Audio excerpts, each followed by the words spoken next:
ராகுல் காந்தி எடுத்த ஓட்சோரி மூலமாக தான், திருட்டு மூலமாக தான் பிஜேபி வெற்றி பெற்றதுன்னு சொல்றீங்க. ஆனா ஏன் உங்க பூத் கமிட்டி ஏஜென்ட்டுகள் தடுத்து நிறுத்தல? திருட்டு ஓட்டை ஏன் நடத்த உங்களால் முடியல அப்படிங்கிறாங்க.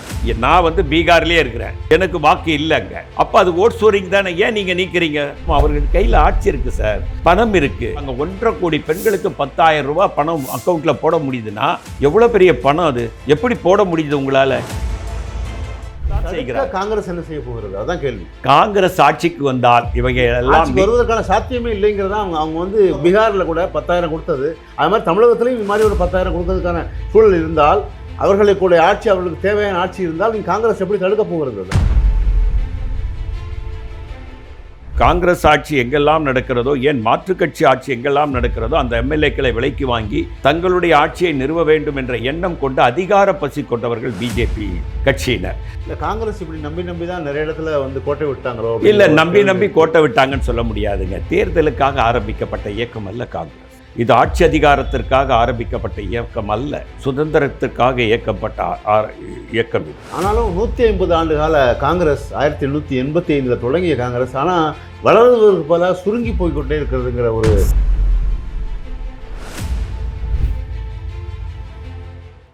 ரிபல் மீடியா நேயர்களுக்கு உங்கள் ராஜபாரதியின் உளமார்ந்த அன்பு வணக்கம்.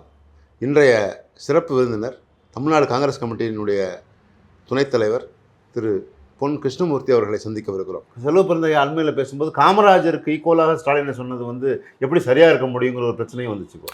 அதாவதுங்க, பெரும்பாலான காங்கிரஸ்காரர்கள் காமராஜருக்கு இணையான தலைவர்கள் தமிழகத்தில் இல்லை என்று தான் சொல்லுவார்கள். நான் அப்படி ஒரு கருத்தை அவர் சொன்னதை நாங்கள் பார்க்கவில்லை. அப்படி சொல்லியிருந்தால் அது தவறு, அப்படி சொல்லக்கூடாது. காரணம் என்னவென்று சொன்னால், காமராஜர் என்பவர் ஒரு மனித புனிதர் மாத்திரமல்ல, காமராஜரை போல ஒருவர் ஆள்வதற்கு இனி பிறப்பாரா என்பது எனக்கு தெரியவில்லை. என்னுடைய மனநிலை அது. ஒரு காங்கிரஸ்காரனாக நான் காமராஜரை அப்படித்தான் பார்க்கிறேன். காரணம், அணைகள் இல்லாத தமிழ்நாடு, கல்விக்கூடங்கள் இல்லாத தமிழ்நாடு, தொழிற்சாலைகள் இல்லாத தமிழ்நாடு, வேலைவாய்ப்பே இல்லாத தமிழ்நாடு. இன்றைக்கு இந்தியாவில் பார்த்தீங்கன்னாக்கா மகாராஷ்டிராவை முதல் மாநிலமாக சொல்வார்கள், 2வதாகத்தான் தமிழ்நாடை சொல்வார்கள். ஆனால் நான் அப்படி பார்க்கவில்லை. முதல் மாநிலமாக தமிழ்நாட்டைத்தான் பார்க்கிறேன். இன்றைக்கு மருத்துவத்திலே உலகம் முழுவதும் இருந்து மருத்துவத்தை நாடி வருவது தமிழகத்தை நோக்கித்தான் வருகிறார்கள். அரபு நாடுகளிலிருந்து மருத்துவத்தை நாடி வருவது தமிழகத்தில் தான். இன்றைக்கு இருக்கக்கூடிய ராகுல் காந்தி மீதும் ராஜீவ் காந்தி மரித்து போன மண் இது. அந்த நினைவுகள் இன்னும் பசுமையாக தமிழகத்து மக்களுடைய மனதிலே நிழலாடி கொண்டிருக்கிறது. அந்த மனதிலே இருக்கக்கூடிய அந்த எண்ணங்கள் ஓட்டுக்களாக மாறும் என்பது திராவிட முன்னேற்ற கழகத்திற்கும் தெரியும். காங்கிரஸ் என்பது ஒரு வலுவான இயக்கம், பீகார் போல் இங்கே இல்லை, தமிழகம் வேறு என்பதை திராவிட முன்னேற்ற கழகம் உணர்ந்திருக்கிற காரணத்தினால் எங்களுக்கு சென்ற முறை கொடுத்த இடத்தை விட அதிகமான இடம் கொடுப்பார்கள் என்ற நம்பிக்கை எங்களுக்கு. ஆனால் திராவிட முன்னேற்ற கழகத்தினுடைய 3ஆம் கட்ட தலைவர்கள் வந்து 10லேருந்து 15 சீட்டுக்குள்ளே தான் கொடுக்க முடியும். ஏன்னா கொடுக்குற சீட்லாம் வந்து வேஸ்ட்டாக தான் போகுது. ஏன்னா இதுக்கு முன்னாடி 63 சீட்டு கொடுத்தது போது அதிகமான அளவு ஜெயிக்கலை, ஒற்றை இலக்கத்தில் தான் ஜெயித்தாங்க. அதனால் இது பூரா எதிர்கட்சிகளுக்கான வாய்ப்பாக போயிடுது அப்படிங்கிறதா சொல்கிறாங்க. இல்லைங்க, அப்படி பார்க்க முடியாது. எதிர்கட்சிகளுக்கு வாய்ப்பாக போய்விடும் என்று கூறி கூட்டணி கட்சிகளுடைய சீட்டுக்களை குறைப்பது என்பது ஒரு ஆபத்தை விளைவிக்கும். காரணம், நீங்கள் காங்கிரஸுக்கு என்று ஒரு வலுவான தொண்டர்கள் இருக்காங்க. இப்போ கன்னியாகுமரி பெல்ட்டில் வந்து உங்களுக்கு செல்வாக்கு இருக்குன்னு இப்போ சொன்னீங்க. ஆனால் விளவங்கோடு தொகுதியில் இருக்க விஜயதாரணி தான் வந்து அங்கேருந்து வெளியே போனாங்க பாஜகவுக்கு. இன்னும் அசன் மௌலானா போன்றவர்களும் கூட நீங்கள் வந்து சீட் குறைச்சி வாங்கினீங்கன்னா அவங்க வந்து விஜய் கட்சிக்கோ இல்லை வேறு பக்கம் மாறுவதற்கான வாய்ப்புகள் இருக்குதுன்னு சொல்கிறாங்க. எனக்கு அப்படி தோணலைங்க. அம்மையார் விஜயதாரணி போனதுக்கு வந்து அவர்கள் எதையோ எதிர்பார்த்து போனார்கள். அவர் செய்ததை தவறு என்று தான் நான் சொல்வேன். அவர்களிடம் பேசும்போதே நான் சொன்னேன், பிஜேபி போவதாக நான் அறிகிறேன், அந்த முடிவு தயவு செய்து எடுக்காதீர்கள், அது தவறாக முடியும் என்று. இப்போது அது தவறாக தான் முடிந்திருக்கிறது. 2.5 ஆண்டுகள் ஆகிறது அவர் போய். ஆனால் ஏதாவது அவருக்கு வாய்ப்புகள் தரப்பட்டிருக்கிறதா என்று சொன்னால் இல்லை. ஆகவே அவர் ஒரு மாயையை நினைத்து, அது ஒரு மான் என்று நினைத்து மாயையை பார்த்து போய்விட்டார்கள். அது ரொம்ப தவறான ஒரு முன்னுதாரணை. அதுபோன்ற இதெல்லாம் அசன் செய்வதற்கு வாய்ப்பில்லை. காரணம், புடம்போட்ட காங்கிரஸ்காரர் அவருடைய தந்தை ஆருண் அவர்கள் எங்களோடு நீண்ட நாள் நெருங்கிய நண்பர். அவர்கள் அப்படிப்பட்ட முடிவை எடுக்க மாட்டார்கள். பரம்பரை காங்கிரஸ் குடும்பம் அது. ஆகவே பிஜேபியை நோக்கி ஏன் போகிறான்னு கேட்டால், பிஜேபி மாற்றுக் கட்சியினர் ஈர்ப்பதில் வல்லவர்கள்.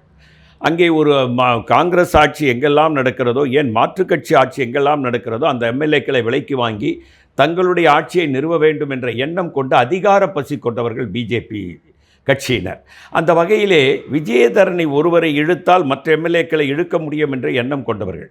அவரும் சில வாக்குறுதிகளை கொடுத்திருப்பார் என்று நான் நினைக்கிறேன். சில எம்எல்ஏக்களை நான் அழைத்து வருகிறேன் என்று சொல்லியிருப்பாரோ என்ற கூட எண்ணம் கூட எனக்கு அப்போதும் இருக்கிறது. இப்போது அவருக்கு இந்த வாய்ப்புகள் மறுக்கப்படுவதற்கு காரணம் அவர் சொன்னதை செய்யவில்லையோ என்ற எண்ணம் கூட எனக்கு இருக்கிறது. ஆகவே பிஜேபியை நம்பியெல்லாம் தமிழகத்திலிருந்து யாரும் போக மாட்டார்கள். காரணம், நோட்டாவுக்கு கீழே தான் இங்கே ஓட்டு அது.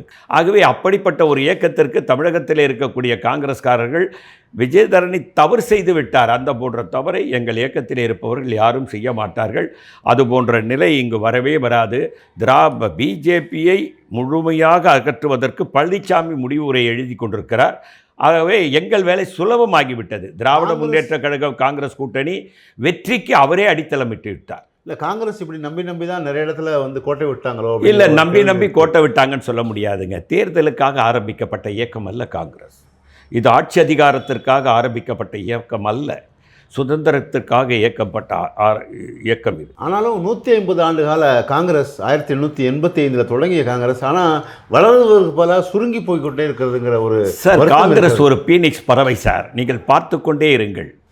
அது 2029 வானத்தை நோக்கி வானத்திலே வட்டமிட்டு மீண்டும் பறக்கும், மீண்டும் அரியணை ஏறும். எங்கள் ராகுல் காந்தி பிரதமர் ஆவார். வரலாறு திரும்ப போகுது, காலச்சக்கரம் சுற்றப்போகிறது, பார்த்து கொண்டிருக்கு. இல்லை, காங்கிரஸ்காரர்களே சிலர் சொல்லுகிறார்கள் 2004 டு 2014 வந்து மன்மோகன் சிங் ஆட்சியில் வந்து அப்போவே ஒரு துணை பிரதமர் மாதிரி ராகுல் காந்தி கொடுத்திருந்தால் ஒருவேளை வந்து ஒரு எஸ்டாப்ளிஷ் ஆகியிருப்பாரோ, இல்லைனா பப்புன்னு சொல்கிற அளவுக்கு எதிர்கட்சிகள் சொல்கிற அளவுக்கு அவர் வந்து அரசியலில் வந்து நிபுணத்துவம் பெறவில்லையோ அப்படிங்கிற கேள்வி இருக்குது. 2009 மன்மோகன் சிங் ராகுல் காந்தி வீட்டுக்கு போய் எனக்கு வயதாகி விட்டது, நான் ஓய்வு பெறுகிறேன், நீங்கள் பிரதமராக முடிசூட்டிக் கொள்ளுங்கள் என்று சொன்னார்.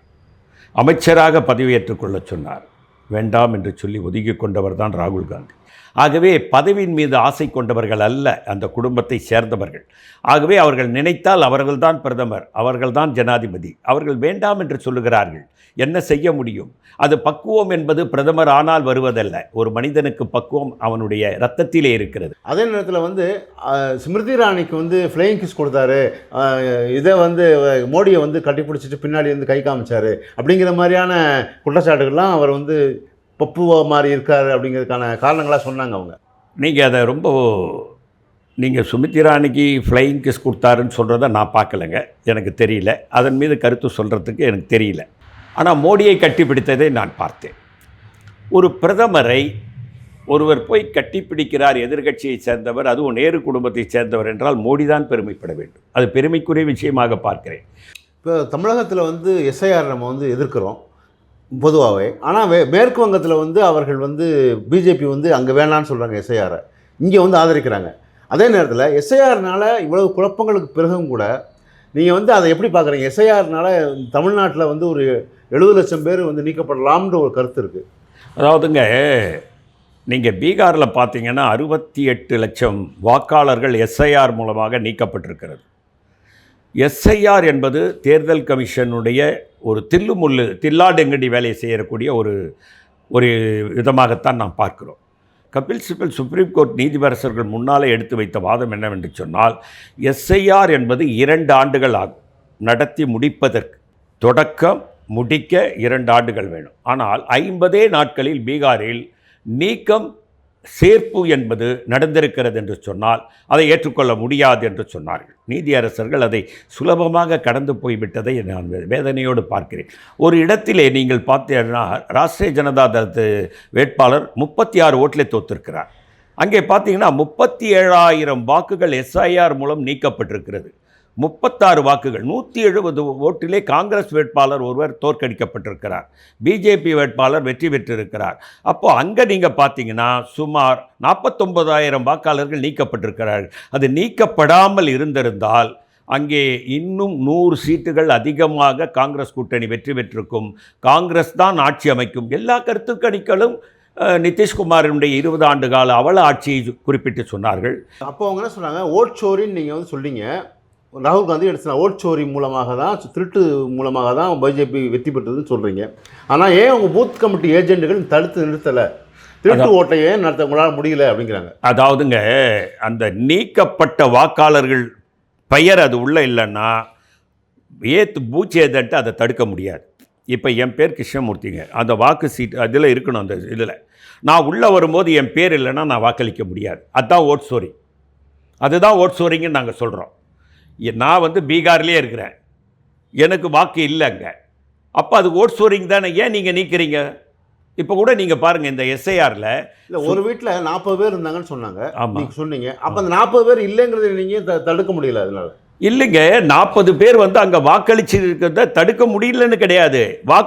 வாக்காளர் பட்டியலில் அவங்க பெயர் இருக்குது, ஆனால் எங்களுக்கு வேண்டி உங்கள் பெயர் நீக்கப்படுது. இப்போது நீங்கள் பார்த்தீங்கன்னா 22 லட்சம் பேர் பீகாரில் புதிதாக இணைக்கப்பட்டிருக்கிறார்கள். எப்படி இணைக்கப்பட்டார்கள் என்பதை அங்கே இருக்கக்கூடிய காங்கிரஸ்காரர்களிடம் கேட்டால் அவங்க பிஜேபி தான் வாக்களிப்பார்கள் என்று உளவுத்துறை சொன்னதன் மூலம் சேர்க்கப்பட்டிருக்கிறார்கள். இந்த 65 லட்சம் பேர் நீக்கப்பட்டவர்கள் பலர் காங்கிரஸுக்கு வாக்களிப்பார்கள் என்று தெரிந்து நீக்கப்பட்டவர்களாக இருக்கார்கள். நீக்கப்படாதவர்கள் யார் என்றால் பிஜேபி. இதெல்லாமே உளவுத்துறை மூலம் அவர்கள் கையில் ஆட்சி இருக்குது சார், பணம் இருக்குது. 10,000 ரூபாய் கொடுக்கிற ஒரு கிட்டத்தட்ட நீங்கள் எவ்வளோ பேருக்கு கொடுத்தாங்க? 1.5 கோடி பெண்களுக்கு 10,000 ரூபாய் பணம் அக்கௌண்ட்டில் போட முடியுதுன்னா எவ்வளோ பெரிய பணம் அது? எப்படி போட முடியுது உங்களால்? உங்ககிட்ட பணம் இருக்குது, ஆட்சி அதிகாரம் இருக்குது, கொடுப்பதற்கு அதானி அம்பானி இருக்கிறார்கள். எங்களிடம் யாரும் இல்லை, நிராயுதபாணியாக நிற்கிறோம். பணத்தாலும் தேர்தல் ஆணையத்தையும் கையில் வைத்துக்கொண்டு நீங்கள் வெற்றி பெறுகிறீர்கள். உங்களுடைய வெற்றி வந்து ஒரு மிகப்பெரிய மோசடியான வெற்றி, தில்லுமுள்ளு செய்து வெற்றி பெறுகிறீர்கள். இந்திய ஜனநாயகத்திற்கு பேராபத்து காத்திருக்கிறது என்பதை நாங்கள் எச்சரிக்கை மணி அடித்துக் கொண்டிருக்கிறோம். மக்கள் விழித்து கொள்ள வேண்டும் என்பதுதான் எங்களுடைய எண்ணம். யார் நாட்டை ஆள வேண்டும் என்பது முக்கியமல்ல, யார் நாட்டை ஆளக்கூடாது என்பதுதான் முக்கியம். யார் நாட்டை ஆளக்கூடாதோ அவர்கள் இன்றைக்கு ஆண்டு கொண்டிருக்கிறார்கள் என்பதுதான் எங்களுடைய குற்றச்சாட்டு. நீங்கள் பேசிக்கொண்டே இருக்கிறீர்கள், அவர்கள் செயல்பாடுகளில் வந்து நேரடியாக வந்து இப்போ பணத்தை இறக்கிறதுக்கான சூழலில் அவங்க இருக்கிறாங்க அப்படிங்கிறதான். பிஜேபி மறுபடியும் தமிழகத்தில் அப்படி ஒரு சூழல் ஏற்படுத்தினார்கள் என்றால் நீங்கள் அதுக்கு என்ன தடுக்கிறது? தேர்தல் கமிஷன் வந்து அரசியலமைப்பு சட்டப்படி இயங்குகிறதா என்றால் இல்லை. ஆனால் அரசியலமைப்பு சட்டப்படி இயங்காத தேர்தல் கமிஷன் இன்றைக்கு தில்லுமுள்ளு வேலைகளை செய்து பிஜேபி வெற்றி பெற வைப்பது ஜனநாயகத்திற்கு விரோதமானது, அரசியலமைப்பு சட்டத்திற்கு விரோதமானது. பாபர் மசூதி தீர்ப்பில் வந்து கொடுத்த ரஞ்சன் கோகாயும் சதாசிவம் போன்றவர்களும் அடுத்தடுத்த பதவிகளை அடையும் போது அந்த நீதிமன்றங்களும் வந்து பாஜகவுக்கு சாதகமான அம்சமாக மாறி போனதா? உங்கள் கேள்விக்கு நீங்களே பதில் சொல்லிட்டீங்க. கோகாய்க்கு வந்து ராஜ்யசபா சீட்டு, தலைமை நீதிபதியாக இருந்தார். எதற்காக அவருக்கு ராஜ்யசபா எம்பி கொடுத்தாங்க? திரு சதாசிவம் அவர்களுக்கு எதற்கு கவர்னர் கொடுத்தாங்க? பல நீதிபதிகள் தங்களுக்கு பதவிகள் காத்து கொண்டிருக்கிறது. எப்பவும் அதிகாரத்தில் இருக்க வேண்டும், எப்பவும் அரசாங்கத்தினுடைய பணம் சம்பளம் வாங்க வேண்டும், அரசாங்கத்தினுடைய அதிகாரத்தை உபயோகிக்க வேண்டும், அரசாங்க காரிலே பவனி வர வேண்டும், அரசாங்கத்தினுடைய பாதுகாப்போடு நாம் வீதிகளிலே உலா வர வேண்டும் என்ற ஆசையின் காரணமாக இப்படியும் சிலர் இருக்கத்தான் செய்கிறார். காங்கிரஸ் என்ன செய்ய போகிறது? அதான் கேள்வி.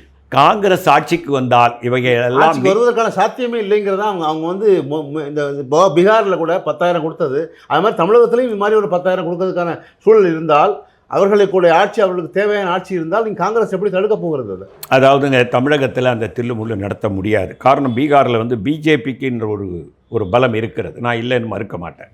பிஜேபிக்கு சென்ற முறை கூட ராஷ்ட்ரிய ஜனதாதளம் 75, பிஜேபி 72 இடங்களில் வெற்றி பெற்றது. ஆனால் நிதிஷ்குமார் 43 இடங்களில் தான் வெற்றி பெற்றார். இதுதான் வரலாறு. ஆனாலும் நிதிஷ்குமாரை அவர்கள் பெருந்தன்மையோடு முதல்வர் ஆக்கினார்கள் என்று கூறுவதிலே இப்போது முதலமைச்சர், அதில் எனக்கு எந்த தயக்கமும் இல்லை. பெருந்தன்மையோடு அவரை ஆக்கினார்கள். ஆனால் 75 சீட்டு ராஷ்ட்ரிய ஜனதாதளம் பெற்றபோது 72 சீட்டு பெறக்கூடிய அளவிலே சக்தி வாய்ந்த இயக்கமாக அங்கே இருக்கிறது. ஆனால் இங்கே நோட்டாக்கு கீழே தான் இருக்குது. இன்னும் அது மேலே வந்திருக்கிறதா என்று சொன்னால் ஒரு அங்குலம் கூட வளர்ந்ததாக தெரியவில்லை. எத்தனை இன்னைக்கு பழனிசாமியே இப்போ பிஜேபி எப்படியும் காலி பண்ணின்ற முடிவோடு இருக்கிற மாதிரி தான் தெரியுது. 10,000 அல்ல, ஒருவர் அங்கியிலே 10,000 கோடி போட்டால் கூட இவர்கள் இங்கே வெற்றி பெற முடியாது என்பதை ஆணித்தரமாக பதிவு செய்ய விரும்புகிறேன். இன்னொன்று, செல்வப்பெருந்தகை வந்து அண்மையில் வந்து அனைத்திறப்புக்கு வந்து கூப்பிடலை அப்படின்னு சொன்னாங்க. அதாவது சாதிய ரீதியாக எங்களை ஒதுக்குகிறார்கள் அப்படின்னு ஒரு குற்றச்சாட்டு வைக்கிறாங்க. அதாவதுங்க, அவரே அதுக்கு பதில் சொல்லியிருக்கார். நான் எந்த டிவிக்கும் பேட்டி கொடுக்கல, நான் எங்கேயும் தனிப்பட்ட முறையில் அதை வாதிக்கலை, பத்திரிகையாளர் சந்திப்பில் நான் அதை சொல்லலை. நான் வருகின்ற நேரத்தில் ஏதோ பேசி கொண்டு வந்ததை ஒரு பதிவாக எடுத்து அதை விளம்பரப்படுத்துகிறார்கள். அதில் அரசியல் உள்நோக்கம் இருக்கிறது என்று சொல்லிவிட்டார்கள். அவரே தன்னிறைவு விளக்கம் அளித்திருக்கிறார். அந்த விளக்கத்திற்கு பிறகு வேறு விளக்கம் தேவையில்லை என்பது என்னுடைய கருத்து. திருமாவளவனுமே சொல்கிறார், அதாவது எங்கள் கொடியை வந்து நட்ட விட மாட்டேங்கிறாங்க, அதை கொட்டி போடுறாங்க, சில எங்களுக்கு எதிராக செயல்படுகிறார்கள் சில அரசு அதிகாரிகள். அதாவதுங்க, இது வந்து எல்லோருக்குமான நாடு, எல்லோருக்கும் சகல உரிமை இருக்கிறது. ஜாதி பாகுபாடு பார்க்குற ஒரு நாடாக இதை நாம் பார்க்கக்கூடாது. தமிழகம் அதிலே மாறுபட்டு இருக்கிறது என்பதிலே இரண்டு கருத்து இல்லை. ஆனால் அப்படி இருந்தால் அது மிகவும் தவறு. அதை அந்த தலைவர்கள் சுட்டி காட்டுகிறார்கள். அதை சுட்டி காட்டும்போது வேதனையாகத்தான் இருக்கிறது. நான் என்ன சொல்கிறேன் என்றால், பொருளாதாரத்திலும் அவர்கள் மேலே வர வேண்டும். பொருளாதாரத்திலே மேலே வர வர வர அந்த மக்களினுடைய இந்த நிலை மாற்றப்படும் என்றது என்னுடைய உறுதியான கருத்து. அவர்கள் அதை எடுத்துக்கொண்டு செயலாற்ற வேண்டும் என்பதையும் நான் வலியுறுத்த விரும்புகிறேன்.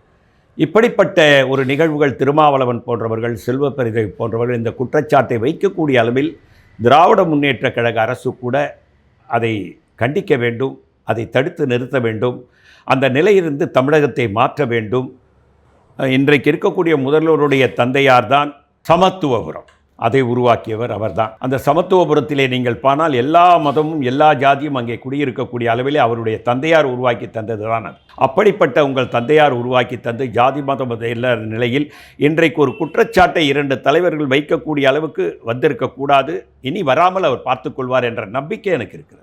இன்னொன்று, இப்போ 150 ஆண்டு கால வரலாற்றில் காங்கிரஸ் வந்து ஹெட்கேவாரையும் கோல்வால்கரும் வந்து வெற்றி பெற்று விட்டார்களோ அப்படிங்கிற அளவுக்கு கடந்த 10 ஆண்டுகளாக மத்தியில் ஆட்சி புரிகிறாங்க. அவங்க வந்து அவங்களுடைய கொள்கை வந்து வெளியே வந்துருச்சோ, நீங்கள் பிஜேபியை தடுக்க மறந்துட்டீங்களோ, விட்டுட்டீங்களோங்கிற ஒரு கேள்வியும் இருக்குது. அதாவது எட்வர்கரும் கோல்வால்கரும் ரெண்டு பேருமே காந்தியினுடைய சீடர்கள் தான், காங்கிரஸ்லேருந்து போனவங்க தான். காங்கிரஸ்லேருந்து போனவங்க எல்லாருமே நல்லவர்களாக? இல்லை, நான் சரத்பவார், மம்தா பானர்ஜி நல்லவர்கள்னு, அதாவதுங்க காங்கிரஸிலிருந்து போனவர்கள் தான் சொல்ல வரேன். காந்தியினுடைய உண்மையான பக்தர்கள் அவர்கள். ஆனால் போய் அங்கே ஆரம்பித்தார்கள். ஆனால் அவர்கள் ஆரம்பித்த நோக்கம் வேறு. இன்றைக்கு இருக்கக்கூடியவர்கள் ஆர்எஸ்எஸ்ஸை நடத்தும் விதம் வேறு. இன்றைக்கு ஆர்எஸ்எஸ் என்பது என்ன நினைக்கிறது என்றால், இன்றைக்கு பிஜேபியில் நீங்கள் பார்த்தீங்கன்னா எந்த மாநிலத்திலும் முஸ்லீம்களுக்கு ஒரு எம்எல்ஏ கிடையாது, கிறிஸ்தவர்கள் ஒரு எம்எல்ஏ கிடையாது. குஜராத் எந்த மாநில, ஏன் நாடாளுமன்றத்தில் ஒரு முஸ்லீம் பாராளுமன்ற உறுப்பினர் பிஜேபியில் கிடையாது, ஒரு முஸ்லீம் கிறிஸ்தவர் மந்திரி கிடையாது. மதசார்பற்ற நாட்டில் மதசார்புள்ள ஒரு இயக்கமாக மாறிவிட்டது. 2018 ஷானவாஸோட முடிஞ்சிருச்சு அது. நீங்கள், நான் என்ன கேட்குறேன்னா, கோல்வால்கரும் எட்வர்கரும் ஒரு மாற்று சிந்தனைக்கு உருவாக்க வேண்டும் என்ற எண்ணத்தோடு இந்து மதத்தை குறிவைத்து தான் அவர்கள் அதை ஆரம்பித்தார்கள். எனக்கு அதில் மாறுபட்ட கருத்து இல்லை. அன்றைக்கு காங்கிரஸிலே சில தலைவர்கள் கூட அந்த எண்ணம் இருந்தது, நானே அதை மறுக்கவில்லை. சில தலைவர்கள், ஆனால் காந்தி அந்த தலைவர்களினுடைய எதிர்ப்பாளராகவே கடைசி வரை இருந்தார். அவர்களை மாற்ற முயற்சி செய்தார், இறக்கும் வரை முயற்சி செய்தார். அவர் இறக்கும்போது கூட நீங்கள் பார்க்கலாம், ராமா ராமா என்று தான் மரித்து போனார், மண்ணிலே சாயும் போது கூட. ஆனால் ஒரு வார்த்தை சொன்னார். உலக பத்திரிகையாளர்கள் இன்றைக்கு 14ஆம் தேதி ஆகஸ்ட் 1947ஆம் ஆண்டு ஜின்னா அறிவிக்கிறார், குடியரசு சுதந்திர கொடி ஏற்றிவிட்டு இனி பாகிஸ்தான் இஸ்லாம் நாடு என்றார். 15ஆம் தேதி காலையிலே காந்தியை உலக பத்திரிகையாளர் சந்திக்கும் போது, நீங்கள் ராமா ராமா என்று சொல்கிறீர்கள், நான் ஒரு இந்து என்று தைரியமாக உலக பத்திரிகையாளர் சந்திப்பில் சொல்லுகிறீர்கள், நாளை இந்து நாடு என்று அறிவிப்பீர்களா? இதை என் பக்கத்திலே பாருங்கள். இந்த மனிதன் யார்? கான் அப்துல் கபார் கான். இவரை பக்கத்திலே வைத்துக்கொண்டு, எல்லை காந்தி என்று சொல்லப்பட்டவர், எல்லை காந்தி, அவர் பெயர் எல்லை காந்தி. இவன் ராமா ராமா என்று நான் சொல்வதை ஆசையோடு கேட்கிறான். அவன் அல்லா எல்லா என்று சொல்வதை நான் அன்போடு கேட்கிறேன். எப்படி இந்து நாடு என்று அறிவிப்பேன் என்று சொன்ன காந்தி வாழ்ந்த அந்த நாட்டில் இன்றைக்கு ஆர்எஸ்எஸ் போன்ற இயக்கங்கள் அந்த மதத்தை சொல்லி மற்ற மதத்தினரை புண்படுத்துவதை ஏற்றுக்கொள்ள மாட்டோம். உண்மையான காந்தியவாதி நாங்கள், உண்மையான காங்கிரஸ்காரர்கள். ஆட்சி அதிகாரம் எங்களுக்கு தேவையில்லை, யார் ஆண்டாலும் நல்லாட்சி தேவை. யார் ஆள வேண்டுமோ அவர்கள் ஆளட்டும், நல்லாட்சி நடத்தட்டும், எல்லோருக்குமான ஆட்சி நடத்தட்டும். ஆனால் ஒரு சாரருக்கான ஆட்சி நடத்த அனுமதிக்க மாட்டோம். நாங்கள் ஆட்சியில் இருப்பது முக்கியமல்ல, யார் ஆட்சியில் இருக்கக்கூடாது என்பதுதான் முக்கியம். இப்போது முதலமைச்சர் ஸ்டாலின் சொல்கிறது மாதிரி சாதனைகள் பல 100, வெல்வோம் 200 அப்படிங்கிறது மாதிரி சொல்லிக்கிட்டே வராங்க. ஏன்னா கலைஞர் அவர்கள் செய்ய முடியாத தொடர்ச்சியாக 5 ஆண்டுகள், அடுத்த 5 ஆண்டுகள் வர முடியாதுங்கிற சாதனை இந்த முறை நிறைவேற்ற முடியும் நம்புகிறார். அதை எப்படி பார்க்குறீங்க இந்த முறை? அதாவதுங்க, உங்களுக்கு எனக்கு எப்போவுமே ஒரு எண்ணம் உண்டு. காமராஜருக்கு பிறகு கலைஞர் நீங்கள் சொன்ன மாதிரி சமத்துவபுரம், விவசாயிகள் குறைகளை தெரிந்து உழவர் சந்தை, இப்படி பல திட்டங்களை, மேம்பாலங்கள். நீங்கள் நல்லா கவனித்து பாருங்கள். கூவத்தை போட்டு விடுவதற்காக அதுக்கு ஷெட்டெல்லாம் போட்டார் கலைஞர். திடீரென்று ஆட்சி மாற்றம், அது அப்படியே தடைபட்டு போய் பச்சையப்பன் முதலியார் அவருடைய வரலாற்றை எடுத்திருப்பார். பச்சையப்பன் கல்லூரி உங்களுக்கு தெரியும், அதை நிறுவியவர் அவர்தான் பச்சையப்பன் முதலியார். அவர் சொல்லுகிறார், நான் தினமும் கூவத்திலே சென்று குளிப்பேன்.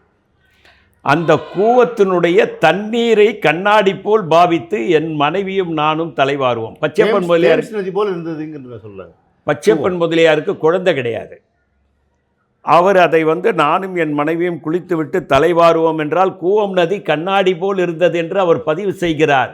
இன்றைக்கு கூவம் எப்படி இருக்கிறது? அதை சீர்படுத்த வேண்டும் என்று கலைஞர் நினைத்தார். மேம்பாலங்கள் கட்டினார். அண்ணா மேம்பாலம் தான் அது கலைஞர் கட்டியது தான். அதிலே பல ஊழல் அது இது என்று சொன்னார்கள். அதற்குள் நம்ம போக வேண்டிய, ஆனால் பாலம் அவர் தான் கட்டினார். ஆகவே இப்படிப்பட்ட தினங்களை கட்டி வந்தவர்கள் திடீரென்று திரு எம்ஜிஆர் அவர்கள் வந்தார்கள். அது எல்லாமே தடைபட்டு போடும். அது தொடர்ச்சியாக நடந்திருக்க வேண்டும் என்பது என்னுடைய கருத்து.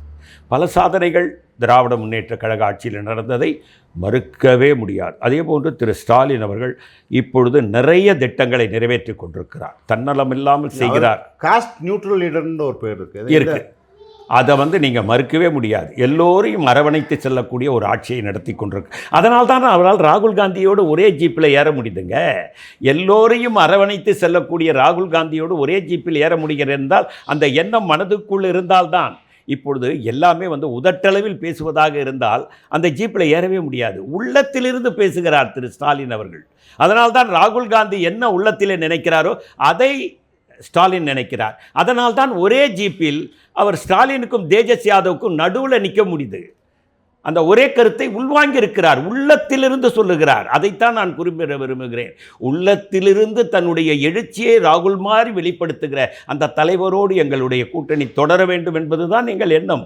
அதாவது சீட் ஷேரிங் என்பதுங்க அரசியல் வரலாற்றில் கூடும் ஏறும் இறங்கும்.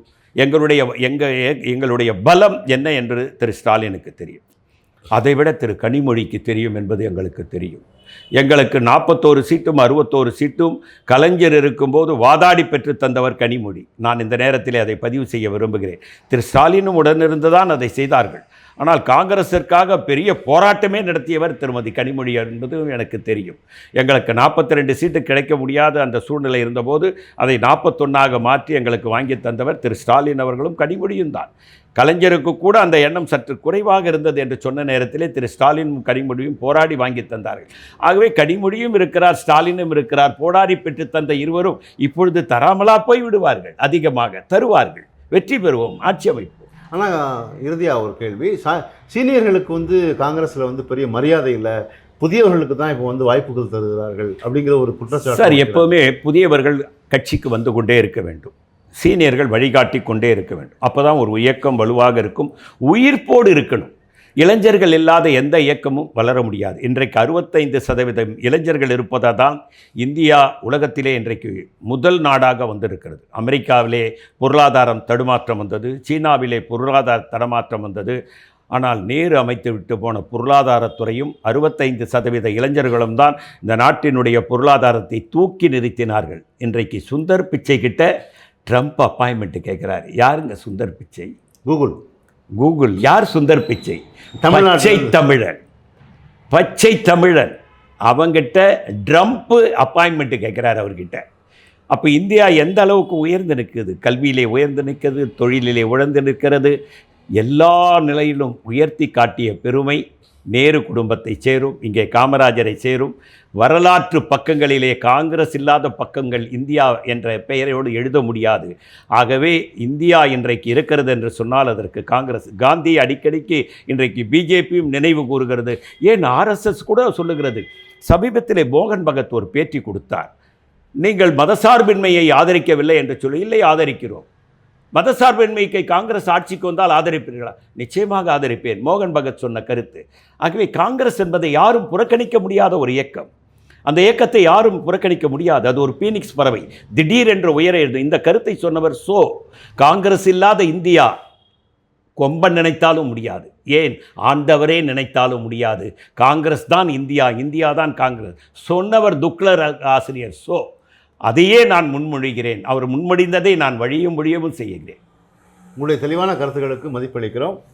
தொடர்ந்து இந்த உங்களுடைய கூட்டணி மிகப்பெரிய வெற்றி பெறுவதற்கு வாழ்த்துக்களை கூறுகிறோம். Thank you sir. வணக்கம் சார்.